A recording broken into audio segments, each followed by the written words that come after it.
Непочитувањето на препораките за време на новогодишните и божичните празници би можело да предизвика нов коронапик во јануари, признава министерот за здравство Венко Филипче. Тој ги повика граѓаните да бидат дисциплинирани за време на празниците, за да може состојбата со коронавирусот да се држи под контрола. Вели мерките кои ги донела владата, вклучително и ограниченото работно време на угостителските објекти, дале резултат, па бројот на новозаразени во изминатите денови се намалил за двојно. Сепак, вели министерот, болниците се подготвени и за нов постпразничен коронабран. Верувам дека и граѓаните ќе бидат и свесни и совесни во периодот кој што престои. Полицијата секако интензивно, како што и сега работи во овој период кој што е пред нас, ќе продолжи со таквиот интензитет на работа и ние ќе избегнеме таквата криза која што е можно да се случи. Мора да потенцирам дека здравствениот систем е спремен да пресретне и следен бран.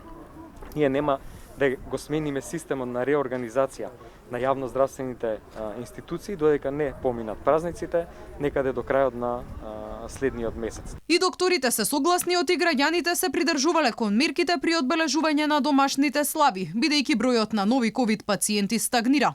Микробиологот доктор Никола Пановски вели, ако новогодишните празници се прослават во кругот на семејството, нема да има опасност за формирање на нови кластери. Недела дена пројдат Свети Никола и повеќе 10 дена.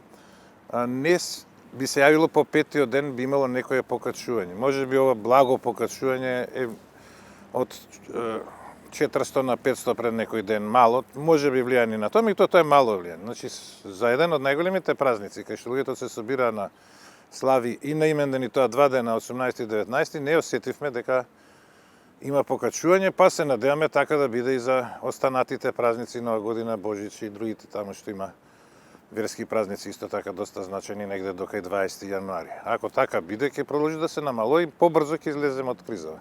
Во меѓувреме опаѓа и процентот на новодиагностицирани пациенти. Ако во ноември за време на есенскиот пик бројката на новозаразени надминуваше и 40% од вкупниот број на направени тестови, а бројот на починати достигнуваше и над 40 на дневно.